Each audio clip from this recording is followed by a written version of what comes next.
Everybody wake up.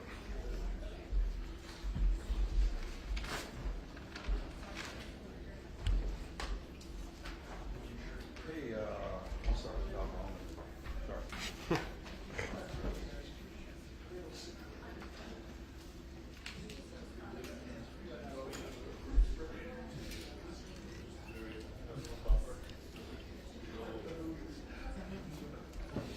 There's a 1 minute warning, right, Robert? Hey, 1 minute warning. Yes. You're welcome.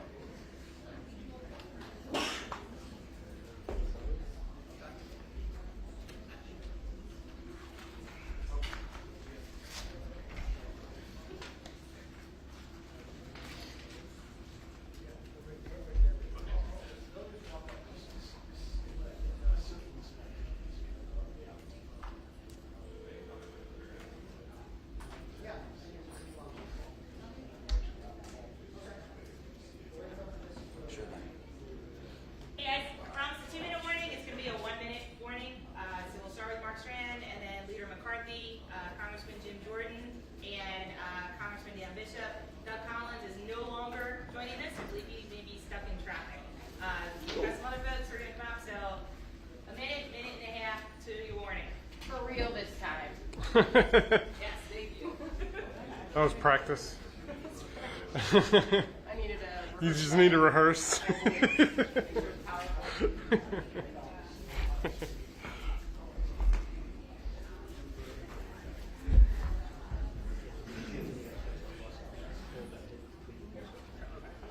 All the people behind you can't see it.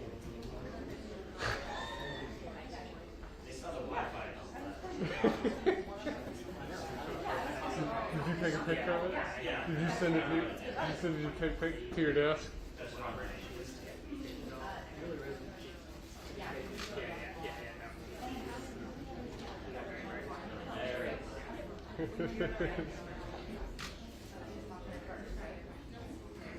Am I right? Yeah. No, you're right. Okay. Okay.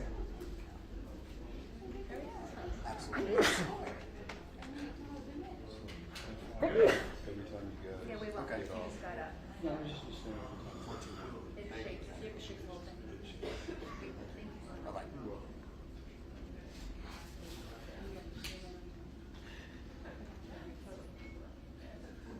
Yeah.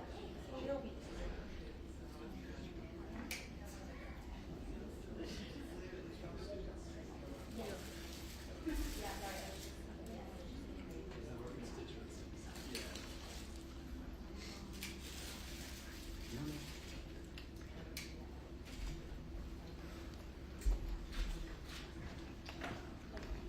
Looks like our no-minute warning. Good afternoon. I'm Mark Strand, and I'm the president of the Congressional Institute, and I'm very pleased to welcome you to the 2019 House Republican Member Retreat. The Congressional Institute has sponsored this planning conference since 1987. We believe it's critically important for members of Congress to be able to get together and discuss the important issues Americans are concerned about this year: health care, strong and vibrant economy, and innovative technology ideas. The Congressional Institute is also very involved in congressional reform. We have looked at reform ideas to make the budget process effective and other solutions to strengthen Congress. You can find our research and other information about Congress on our website, congressionalinstitute.org. And it's also a brand new website, so if you want to give us some input on how you like it, I'd love to hear it. So please let us know how we can help you report on congressional operations and reform measures. And now, it's my great and distinct honor to introduce the House Republican Leader, Kevin McCarthy. Thank you, sir. Thank you again. This is our weekly press conference. I brought a couple of guests with me today. Our Republican leader in the Oversight Committee, Jim Jordan, who also serves on Judiciary as well, and soon to be one of our newest members and additions to the Republican Conference, who just won in North Carolina, Dan Bishop, Congressman-elect. Press doesn't apply for you. I knew. First, I want to thank Baltimore for having us back. We've had our conference here, as you know, many times before, and we thank the city for having that. Today and the next couple days, we'll be discussing different policies, looking at the 21st century, going all the way from continuing our economics, from the strength within rebuilding our military, but also our domestic issues. When it comes to privacy, when it comes to the environment, we're going to be doing breakout sessions with a number of members getting together to work on the policies as we move forward. This week was a very interesting week when it came to Washington. I think it's a clear sign, or actually foretelling of what's going to happen for the next 18 months. Let me just walk you through this week. This week we watched two special elections in North Carolina. Both of them won by a Republican. Some of you, I know, write something much different, but you should ought to analyze this race. In 2018, this race was won by less than 900 votes, and there was questions about whether votes were harvested or not, so they had a new election. Democrats were able to hold the exact same candidate they had before, was able to campaign for 17 months. From a financial point of view, that candidate had all the odds and advantages towards them. We had to come from behind. We had Dan Bishop, who's been representing the area in the State House, come from behind. Not only did he win, he improved by more than 400%. The president made a considerable difference in this race coming in. When you watch the turnout, you watch the movement in numbers, just a week away to what they ended up on Election Day. You watched counties in which the Democrat nominee last time actually carried but lost this time. We improved by 2 percentage points. If you simply add 2 percentage points across, that's 13 more seats with only 6 more to go to win a majority. The difference between being in the minority and the majority is roughly 116,000 votes overall.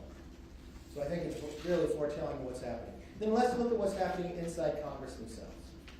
We got a speaker at a press conference today that refuses to answer questions of what's happening to her chairman and judicial committee because they don't know exactly what's happening. You got a majority leader who I was once last term. The responsibility is to manage the committees. Fundamentally has a different definition of what's happening in the Judiciary Committee than the chairman themselves. I've told you many times before. Chairman Nadler, if he was a chairman on our side of the aisle, the way he handles this committee, we would have removed him from that committee long ago. His inability to run a simple committee, his inability to know and explain what is moving forward. Chairman Nadler, when he campaigned to become chairman, and I'll quote what he said he would be the strongest member to lead an impeachment right after the election. Even though the facts don't play that way, Chairman Nadler continues to try to move that way. We watched a new poll that came out through Democrat voters. Democrat voters know more about the Democrats' investigation than anything legislative they passed. I challenge the country to name me one thing this new Democrat majority has solved. Name me one problem that they've been able to solve. They have an internal battle, which pretty much becomes an internal war. At first, we watched it was just a few new freshmen fighting with the speaker and the ideology of the party itself, and we pretty much found that they won out. Now we find their own committee chairs they cannot manage what's going on, nor do they know what's happening, nor do the members of the committee itself know. This is what the future holds. And that is why today, the next day and the others will be mapping out one, a fundamental agenda to show the American public a better path and a better way forward. That we could actually show the ability to continue to grow. When we watch today this economy, the strongest economy we've had in more than 50 years. I'll give you a few statistics. In the last 13 months, hourly wage has gone up at least 3% or higher. For those who are really trying to make sure we raise their wages, we're being able to accomplish that. We're showing a path to do that, not with a mandate from government, but actually an economy that grows. You look at women between the age of 25 and 54, the participation rate in the economy is 76.3%, the highest participation rate we have found in more than 15 years. You see now, we've now joined by our dear friend Doug Collins, the Republican leader when it comes to the Judiciary Committee. So first, let me turn to Jim Jordan, our leader when it comes to the Oversight Committee and a member of the Judiciary Committee as well. Jim? Well, thank you, Kevin. Let me thank Kevin for his leadership and Doug as well on the committee. And then, of course, congratulate Dan. It was a big night. And Kevin is right. What a contrast between Greg Murphy and Dan Bishop on Tuesday evening and what you saw. And I'll let Doug jump in here too, but what you saw in Judiciary Committee this week. I mean, 2 days ago, the Judiciary Committee votes to take away American Second Amendment rights. without them doing anything wrong, and they voted to allow that to happen in a court proceeding where the person who's losing their rights doesn't even get to show up and defend themselves. And then 2 days later, less than 24 hours later, we had the crazy scenario we had today where is it impeachment, is it not impeachment, is it an investigation, is it an inquiry? Jerry Nadler says he doesn't care, doesn't want to talk about that anymore. He just wants to go after the president. And we all know that's straightforward. And the reason they want to do this, I said this in committee today, the reason they want to change the rules in the middle of the game, 9 months into a new Congress, the reason they want to change the rules is nothing else has worked for them. Michael Cohen hearing was a flop for him. Came and lied 7 times under oath. The John Dean hearing was a flop for him. And you all watched, and the whole country watched, the Bob Mueller hearing. We all know that was a flop. So they got to come up with some way to go after this president because they're bound and determined to do it even though the country knows it's not warranted, even though they know we shouldn't do it, even though the country in every single poll says don't do it. They're bound and determined to do that, so they change the rules in the middle of the game. And understand the underlying issue here. The president was falsely accused of conspiring with a foreign state to influence the election. Jim Comey investigated for 10 months. After 10 months, he found nothing. You know why we know he found nothing? Because we deposed Mr. Comey, and he told us that in the deposition. But he still leaks information to get a special counsel. Bob Mueller's appointed for 22 months. He investigates, and what's he come back and say? No coordination between the Trump campaign and Russia to influence the election. 32 months, putting the country through this. And what do Democrats want to do? Change the rules so they can keep investigating and go after the president. It's ridiculous, it is wrong, and everyone in the country deep down understands that. Unfortunately, the chairman of the Judiciary Committee doesn't. What we should do is look at how the false accusations started. And the good news is, and thank the good Lord for this, Bill Barr is doing exactly that. But we could help on the committee. The ranking member understands this isn't pushing for this. Why don't we have the Inspector General, who, oh, by the way, just issued a scathing report of Mr. Comey just 2 weeks ago. But 2 days ago, when I asked Mr. Nadler when we might expect an opportunity to question the Inspector General of the Justice Department, the guy who heads the Inspector General's Association in our government, Mr. Horowitz, when we might expect an opportunity to question him and ask him about his report, Jerry Nadler says, I don't know, I haven't thought about that. Stop and think about that. This is the chair of the Judiciary Committee with its storied history in the House of Representatives of defending basic rules, basic procedure, and basic constitutional rights. And that's the response we get from him. So the minority leader is exactly right when he says, what a contrast between what Democrats have done this week and what we saw on election night with the big wins in North Carolina. And so I appreciate the leadership of the leader. And again, congratulate Dan, and I'll welcome to the podium the ranking member of the Judiciary Committee, Mr. Collins. Well, it's been one of them days again on the Judiciary Committee. It's been one great week, though. Congratulations. We saw it coming. We know what's happening here. This is one of the things that we're seeing for those of us who travel the country, and those of us who stayed did this for the last month, is once you got outside of Washington, D.C., it was not amazingly gloom and doom. Igor only lives in Washington, D.C. Everywhere else, there seems to be optimism. There's jobs. There's these kind of things happening, and people are excited about that. But let me touch base really on what happened this morning, which was a sad continuance of what has happened for the last 8 months since they had the ability to have a majority. We have continued down. Now today, if anybody could follow the pretzel logic of the committee this morning, especially the chairman, on saying, well, we're investigating, we've been investigating, is it an inquiry, it's not an inquiry? Let me make it very clear to you, and I know many of you have already written articles today, let me go back and say, if you say that any of this is new rules today, that's just wrong. Plain and simple, it's not new rules. These are rules that have been part of the committee structure forever. They're simply choosing to use them now, and they're packaging them together to make it seem like it's something more. This is important, because when most people across the country only get their news by either a quick line, a quick headline, or a quick momentary look at the screen, they're not going to look past, and the Democrats know this, they know that they're not going to look past impeachment, and everybody's going to think something's going. The reality is, they're pulling a sham. I talked about it this morning. This is nothing more than a filter on a social media site, Instagram, Snapchat, whichever one you want to use. It's a filter to say, I look better than what I am. The problem is they don't look better. When you pull away the core of Chairman Nadler and the rest of his committee, there's nothing there. It's the biggest empty suit you want to have, and they won't admit that basically they have nothing to go on. In fact, if you don't believe me, let's just look at a history lesson. In June, Chairman Natalie and many of his cohorts said when the Robert Mueller report has definite impeachable offenses in it. Robert Mueller testifies in July. And then in August, my chairman sends out a letter to other committees saying, hey, you guys got anything to impeach him? Because we don't have anything anymore. So now, then you have Jamie Raskin from Maryland actually coming up and saying, you know, Mueller was just a small part of what we're investigating. How many of you, with a straight face in the press corps, y'all do great work, how many of you believe that they really thought Mueller was a small part of what they do? It was not. So today, as we go forward, here's where we're at. They're wanting to have this idea that they can have it both ways, that they want to pacify those on our committee and their base, because I feel sorry for Chairman Adler in this respect. He took the mantle of what they didn't know that they couldn't do, and that was impeachment. He took the mantle and said, we're going to go after Donald Trump because we hate Donald Trump, and now we have the majority, and we've got all this stuff that's going to help us impeach him. And now, after 8 months, going on 9, he has nothing except smoke and mirrors. A dog and pony show. In fact, the dog and ponies left, and now we got nothing but a show. And that's what happened today. Thanks. Thank you, Doug. As I mentioned earlier, there were 2 special elections. The one everybody was watching was North Carolina 9. Those constituents have not been represented since we were seated. Dan Bishop got in the race a little later. The Democrats had the exact same opponent, financially had an advantage over us. At the end of the day of this Tuesday, improved by more than 2 percentage points. I want you to remind you one thing. We have fewer seats to gain to get to the majority than the Democrats had 2 years ago. There are 31 Democrats who sit in seats that President Trump carried.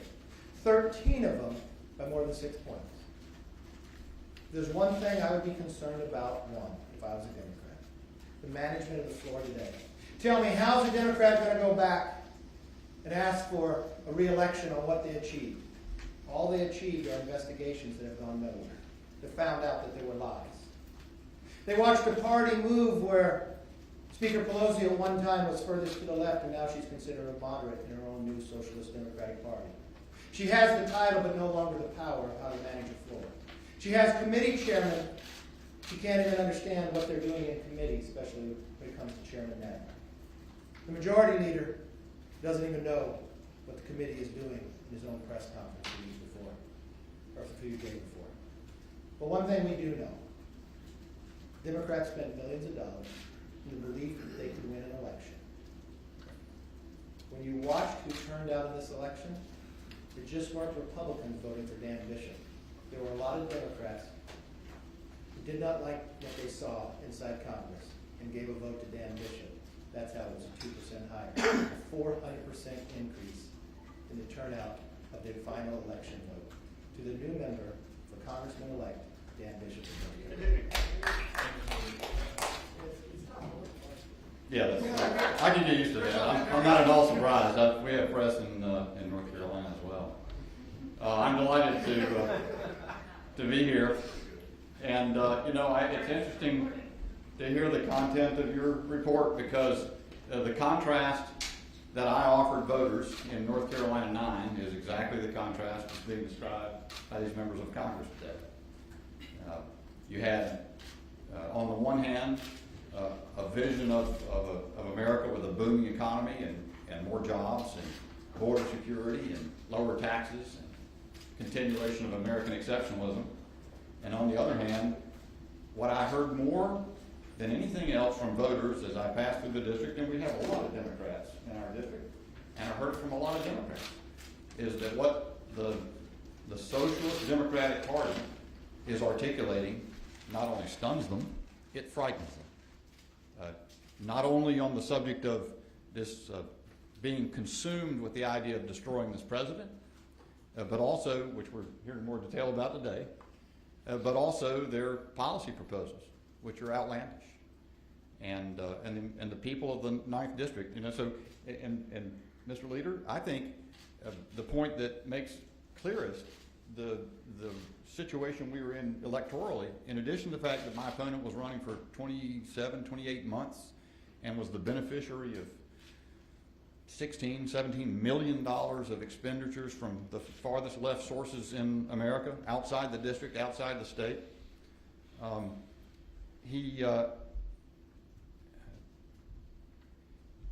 We also had a period of 6 weeks where we had relatively level playing field financially in this race. And we not only caught him with the help of President Trump and Vice President Pence and great support from here, we caught him and we passed him. And we had, under those circumstances, a very clear victory.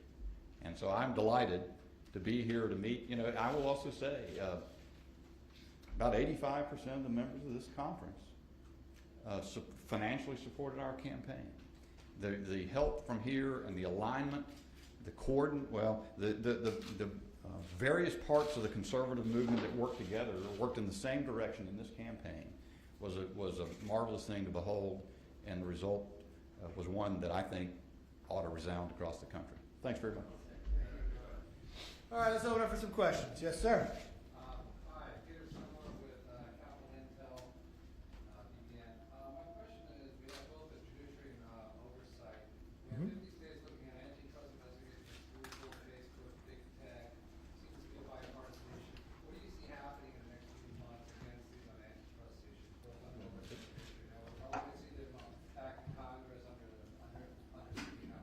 Yeah, and just in the next little bit, you're going to see, starting tomorrow, there's going to be some information requests that's going to come out. And I think this is the part that we need to look at. And what we've tried to do is, and you had mentioned bipartisan, I know from the committee and on oversight is going to be looking at this as well. From the judiciary perspective, it's time we look at this from the truest antitrust perspective and not just go to the one end saying we just need to break people up, we need to break because they're big, but actually see what they're like in the marketplace. Are they suppressing ideas? Are they keeping others out of the marketplace from an antitrust perspective? And then also just how they operate in a new economy. Everything that is disruptive and big is not necessarily bad. The question is, does it become bad if they act in ways that is contrary to the market and contrary to the privacy issues that most Americans have? So I think you're going to see some more of that. The unfortunate part, and I know in the Judiciary Committee, is we are so preoccupied with taking things from American people and investigating this president that this often gets overshadowed, but we're going to see a little bit more of that in the next few days. I would just add one aside. This may be one of the few areas where you can get some bipartisan. You saw this with the attorney generals in town earlier this week. This may be one of the areas where the Congress could actually work together. Mr. Cummings and I are working on, and our staffs, more importantly, are working on this facial recognition issue. And there was strong bipartisan support in the committee to begin to look at this issue. So I'm optimistic, but I think right now we're in that stage of getting all the facts and making sure the American people understand what's exactly going on. This will be one of our topics in this retreat for the next 2 days, and there's a lot of concern. We want to make sure there's competition. You know, we sit back, and it's some of the points that Doug made. Just because you're big does not mean you're anti-competitive, but we want to make sure they are.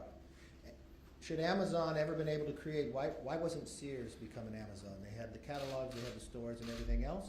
They had the competition able to go. But I'm really concerned about privacy. What are people gathering about our own information? And I believe in the conservative philosophy of private property. So when it comes to privacy, shouldn't we all know exactly what someone's able to gain the information from us? If they monetize it, shouldn't we receive part of that information? We should also be able to move it, and we should be able to delete it. I think those are simple 3 bases of how we should deal with privacy, but these are the exact issues that we'll be discussing here within the policy, and I'm hopeful that we can find a bipartisan answer for this, because many times I find the Democrats take it just like a Dodd-Frank. Either they want to break it up, or they want to make it a utility. So then you get no innovation, but then again, you also have no protection for your privacy. Yes, ma'am? Do you guys think that impeachment can actually work towards the GOP and the president's advantage? And especially because do you want to see a vote on impeachment and have Democrats? We've already had a number of votes on the floor, and they've all failed.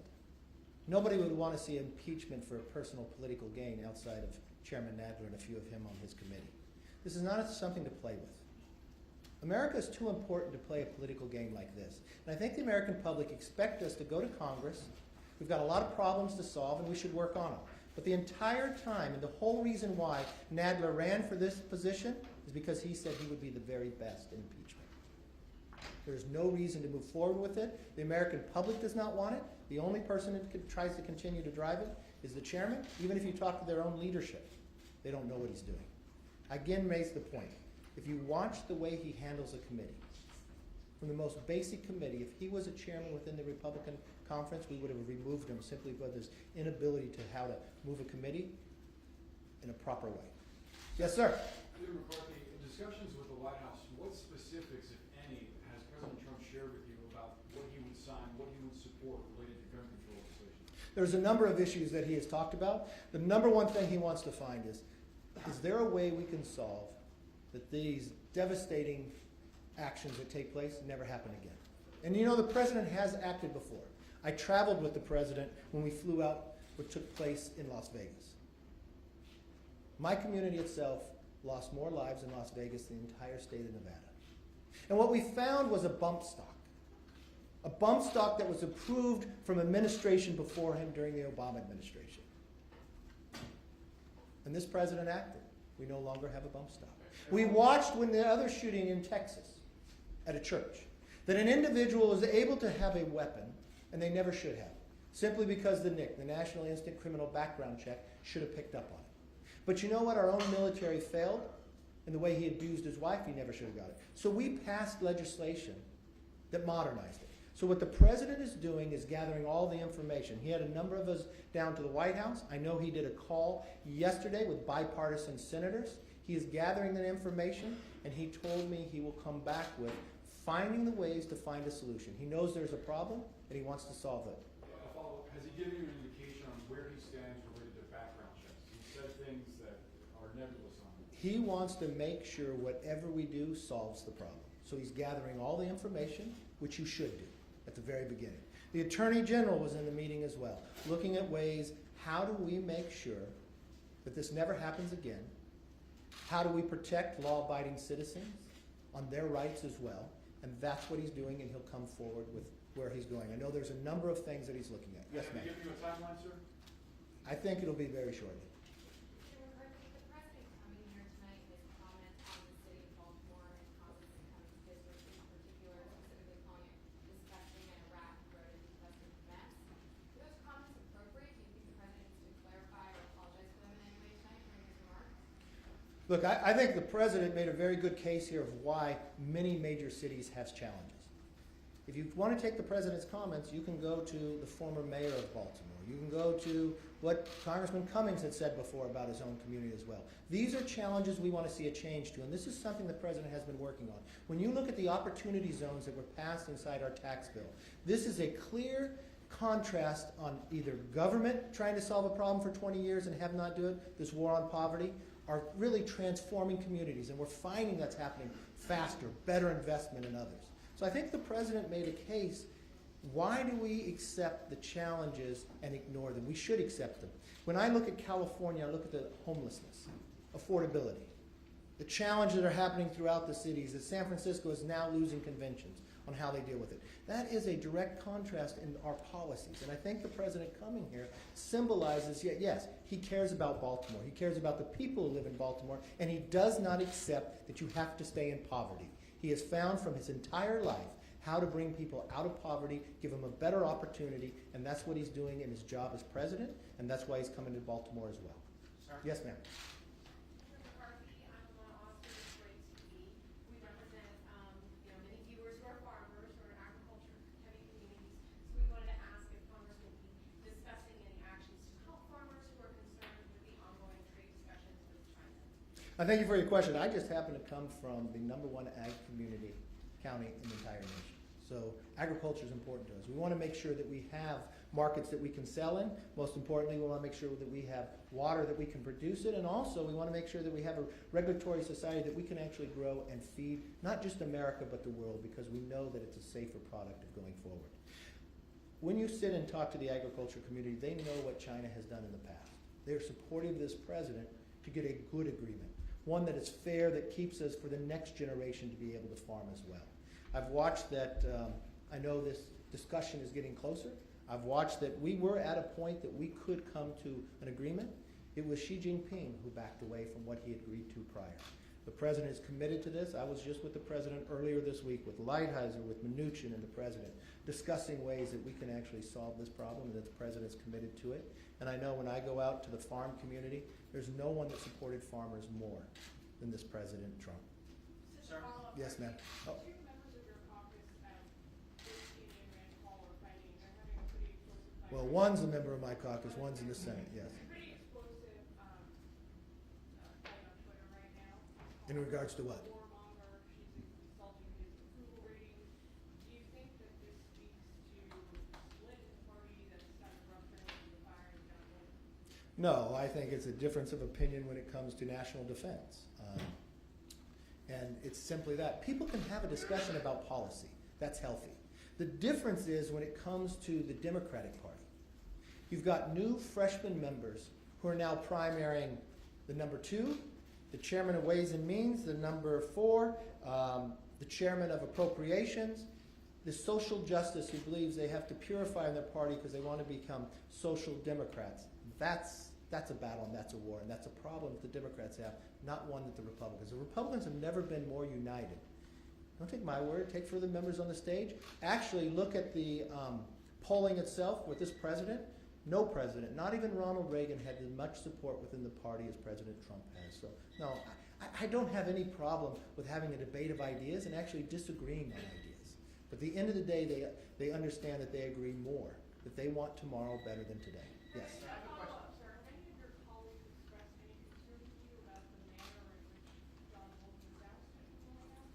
I have not heard that. And the president has a right to have people who work for him that he feels gives the best information and works best together. Would you want to have somebody work for you that if you're not working well together, you're having disagreements with? There are a lot of people who sit inside that White House that will give the president different opinion than the president has. That's what he wants to gather. And he wants to gather all the information. If he couldn't work well for him, I want somebody in there that he can. As you're giving a speech on 2020 and beyond, can you just give us a little bit of a preview? What, if you have a speaker at Gallup at that time, what are the tops of your list that you get? Well, first thing we would do is make sure our debt is taken care of.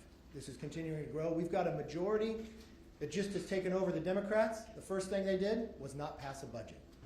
We'd pass a budget, just as we did before, that put us on a path to balance. We'd make sure that our entitlements are protected for a future generation because it comes into question today. Every great society has collapsed when they've overextended themselves. We would hope that we would actually solve the surprise billing before it took us to win the majority. But with the Democrats, we don't know if they're able to pass anything in the process of where we go. We look to an environment in the future. I think you'll see a number of bills that we will produce. 90% of all plastic that goes to the ocean comes from 10 rivers in the world, not one of them in America. But I think the ocean goes to the entire world. We have an opportunity to actually solve that problem. You'll find a number of bills that we produce going forward. We watch companies that can extract CO2 from the air. There's a concern for all of us about CO2. Why wouldn't we incentivize the ability to do it? Dan Crenshaw has a bill today. It would be out of committee, but the only problem is it has Dan Crenshaw's name on it as an author. We would not play games. We would find ways that would unite this country to put us in a path to be stronger. We would continue to build our military to make sure we're safe, not only here, but around the world as well. There are a number of items we'd go through. When we look at technology, are we prepared for the 21st century? Are we protecting our privacy rights as well? So there are a number of items that we continue to go with, and that's our discussion and our breakout sessions. All right, last question. Yes, sir. Yes, ma'am. Yeah, you can do it. He was too slow.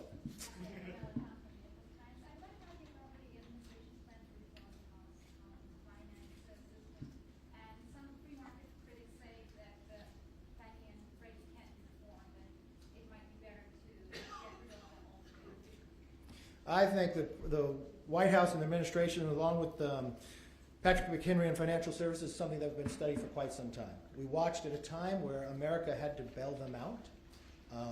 We want to make sure they're secure, but also we want to make sure that those who need to have capital for a home have the lowest rate possible and be able to prosper and be able to build homes as they wish.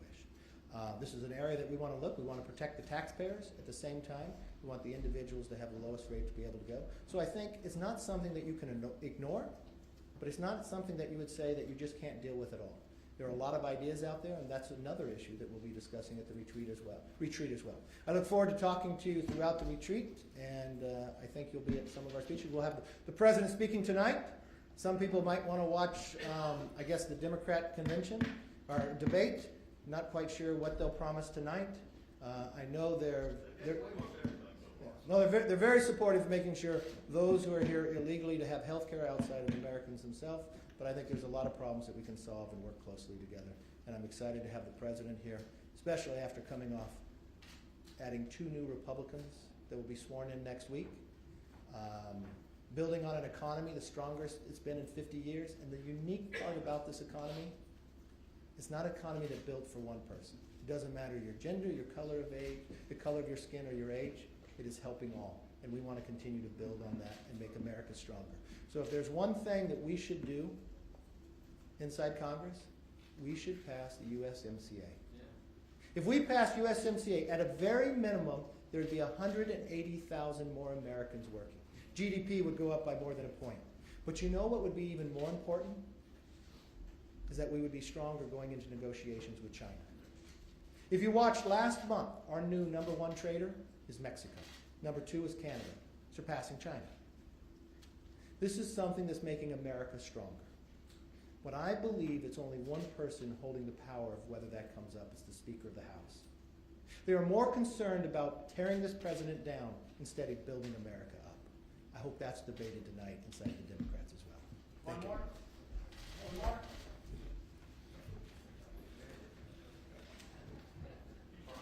Good to see you, Carl.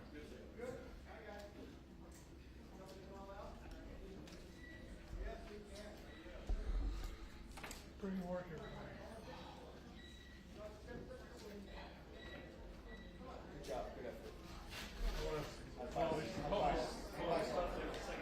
Quality stuff there.